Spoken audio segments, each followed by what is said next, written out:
नमस्कार, मैं राकेश तिवारी भोपाल तक में आपका स्वागत है। वैश्विक संगठन की दृष्टि से अगर देखा जाए तो भारतीय जनता पार्टी विश्व पटल पे प्रथम पायदान पे है और लोग ये कहते हैं कि सिर्फ भारतीय जनता पार्टी ही है जो सतत क्रियाशील रहती है। विधानसभा चुनाव 5 राज्यों में समाप्त हुए। लोकसभा चुनाव को अगर 2024 की भूमिका को लेकर के देखें तो रणनीतिकारों का साफ ये कहना है कि भारतीय जनता पार्टी क्रियाशीलता की बात नहीं, पूरी तैयारी करके सिर्फ केवल समयावधि के बीच में जो भी प्रचार प्रसार का माध्यम होता है उस हिसाब से रणनीति बना करके 2024 के समर में कूदने की तैयारी कर रही है। उसी परिप्रेक्ष्य में अगर हम मध्य प्रदेश कटनी जिले की बात करें तो कटनी जिले से भारतीय जनता पार्टी के पूर्व विधायक की अगर हम बात करते हैं तो जिस प्रकार से उनकी सोच है, पार्टी के संगठन के दृष्टिकोण की भावना से ओतप्रोत कर्मठ सिपाही के रूप में अगर हम बात करें तो आज वो हमारे साथ हैं। किस प्रकार का प्रयोजन, किस प्रकार का प्रचार प्रसार तंत्र भारतीय जनता पार्टी लेकर के चल रही है लोकसभा चुनाव को, मैं उन्हीं से बात करता हूं। नमस्कार सर। नमस्कार। 2024 लोकसभा चुनाव समय अवधि के दृष्टिकोण से देखें तो काफी मायने नहीं रखते हैं। कैसी तैयारी है इस बार लोकसभा चुनाव को लेकर के भारतीय जनता पार्टी की? देखिए, प्रचंड जीत केवल मध्य प्रदेश में नहीं मिली है। प्रचंड जीत तो राजस्थान में भी मिली है, छत्तीसगढ़ में भी मिली है। तो इसके लिए भारतीय जनता पार्टी का राष्ट्रीय नेतृत्व, प्रधानमंत्री माननीय नरेंद्र मोदी जी और राष्ट्रीय पदाधिकारी हमारे माननीय राष्ट्रीय अध्यक्ष नड्डा जी, माननीय अमित शाह जी और भी पूरी टीम, और उसके साथ साथ जो मध्य प्रदेश की हमारी टीम है, राजस्थान की टीम है, छत्तीसगढ़ की टीम है, सबकी समन्वित कार्यशैली योजना और फिर जुट करके उसके ऊपर काम करने के लिए कूद पड़े। एक समन्वित कार्य योजना का, समन्वित प्रयास का बेहतर रिजल्ट इन 3 विधानसभा चुनावों की जबरदस्त जीत है। अगर बात देखें मध्य प्रदेश को लेकर के हम बात करते हैं, अन्य प्रदेशों की बात हम नहीं कर रहे हैं। मध्य प्रदेश की अगर बात देखें तो इस बार जबरदस्त एंटी इनकम्बेंसी भी देखने को मिल रही थी। विकास के मुद्दे को भी लेकर के काफी जनता में अगर देखा जाए तो उसको शाब्दिक अर्थ में गवई भाषा में बोलेंगे खुसुर बुसुर की बात हो। लेकिन सारी चीजें होने के बाद इतनी प्रचंड विजय भारतीय जनता पार्टी को मिलती है तो विपक्ष का तो साफ साफ ये कहना है कि कहीं ना कहीं कुछ दाल में काला है कि दाल ही काली है। इस पे क्या कहना चाहिए?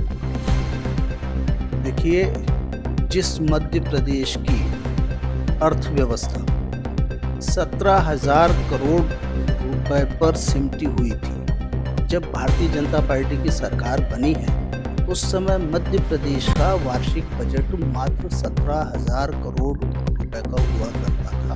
मैं तो जनप्रतिनिधि रहा हूँ 2008 से 13 तक, और उस मध्य प्रदेश का आज बजट का आकार 2.25-3 लाख करोड़ रुपए के आसपास है। इससे सहज ही अंदाज लगता है कि भारतीय जनता पार्टी के नेतृत्व ने, बाद में माननीय शिवराज सिंह चौहान ने कितनी जबरदस्त मेहनत की है। मैं जब विधायक था उनके मुंह से यही निकलता था, स्वर्णिम मध्य प्रदेश, स्वर्णिम मध्य प्रदेश। ये कहते कहते उन्होंने प्रदेश को आगे बढ़ाया।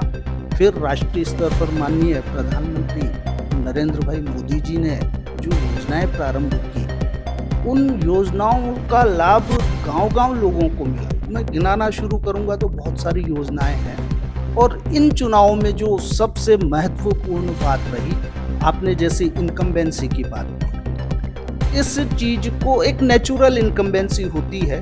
तो इस बात को भांपते हुए केंद्रीय नेतृत्व ने कितना बड़ा निर्णय लिया कि हमारे केंद्र में जो मंत्री थे, माननीय सांसद थे, उन सबको सारे चुनाव में उतार दिया। पोद्दार जी, इस पे मैं आपको रोकना चाहूंगा कि अगर 7 सांसदों को केंद्रीय नेतृत्व ने उतारा है तो कहीं ऐसी बातें तो नहीं थी कि भारतीय जनता पार्टी को मध्य प्रदेश की 230 विधानसभा सीटें हैं, कहीं ऐसा तो नहीं, प्रत्याशी तो नहीं मिल रहे थे जिनके कारण केंद्रीय मंत्रियों को उतारना पड़ा। विपक्ष हमलावर ये था कि भारतीय जनता पार्टी को प्रत्याशी ही नहीं मिल रहे हैं, इसलिए केंद्रीय नेतृत्व ने सांसदों को चुनाव लड़ाने की बात कही।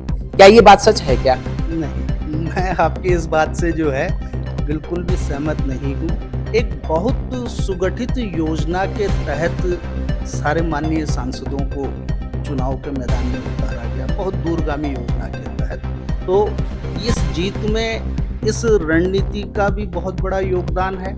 माननीय प्रधानमंत्री नरेंद्र भाई मोदी जी के गारंटी का भी, प्रदेश के मन में मोदी इस भाव का भी, और झोंक के रूप में माननीय शिवराज सिंह जी चौहान की लाडली बहना योजना का भी एक बहुत बड़ा हाथ है। और जो कई लोग कई तरह का भ्रम फैलाने की कोशिश कर रहे हैं, उनका संगठन कमजोर था, उनकी इच्छा शक्ति कमजोर थी। मैं सीधे कांग्रेस का नाम लेकर के बोलता हूँ, मैंने उनका चुनाव प्रचार देखा है, ऐसा कहीं लग ही नहीं रहा था कि वो चुनाव जीतने के लिए लड़ रहे हैं। तो इसलिए सच्चे अर्थों में सच्चे मन से स्वीकार करेंगे तो ये भारतीय जनता पार्टी की सात्विक जीत है।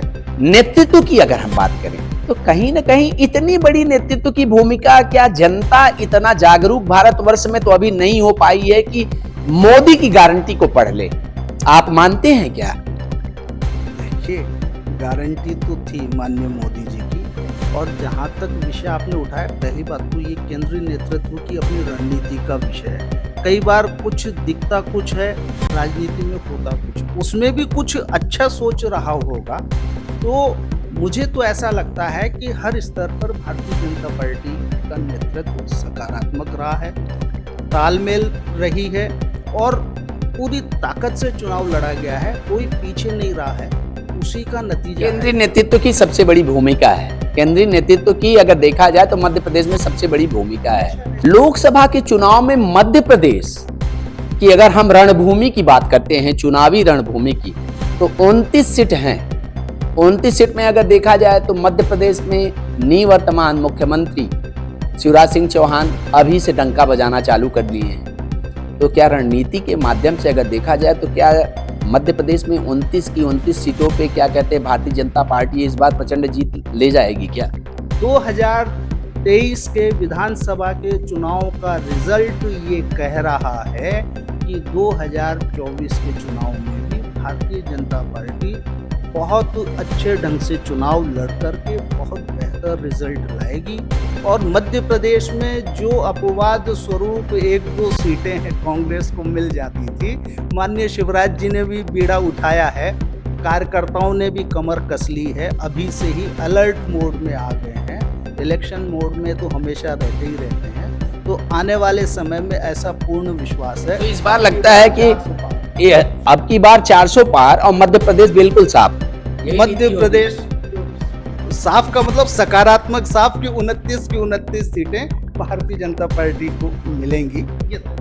पोद्दार जी, आप भी भारतीय जनता पार्टी के पूर्व विधायक भी रह चुके हैं। काफी रणनीतियों में अगर देखा जाए तो संगठनात्मक दृष्टिकोण से काफी अहम भूमिका थी आपके साथ जुड़ी हुई है, उसका निर्वहन भी कर रहे हैं। लोकसभा चुनाव की अगर बात करें तो खजुराहो लोकसभा की अगर हम बात करें तो वर्तमान परिदृश्य में अगर देखें, प्रदेश भाजपा अध्यक्ष वी.डी. शर्मा यहाँ से सांसद हैं। तो कर्तव्यनिष्ठ की मूल पराकाष्ठा में अगर हम जाएं तो काफी पुराने भारतीय जनता पार्टी से जुड़े हुए और हर तरह का कार्य करने में सक्षम भी हैं। तो इस बार की सोच लोकसभा चुनाव को लेकर के आपकी भूमिका क्या है? देखिए, मैं तो कार्यकर्ता के नाते काम करने के लिए तैयार हूँ, और अगर पार्टी कुछ और भी सोचती है, और जैसे विधायक के रूप में मुझे जनप्रतिनिधि के रूप में काम करने का अवसर दिया, कार्यकर्ताओं ने मेहनत की, क्षेत्र की जनता ने उस समय की दृष्टि से बड़ा प्रचंड आशीर्वाद दिया था। अगर किन्हीं परिस्थितियों में संगठन मुझे यह अवसर प्रदान करता है, आशीर्वाद प्रदान करता है, तो मुझे फिर विश्वास है कि क्षेत्र की जनता का और कार्यकर्ताओं का पूरा आशीर्वाद मुझे मिलेगा।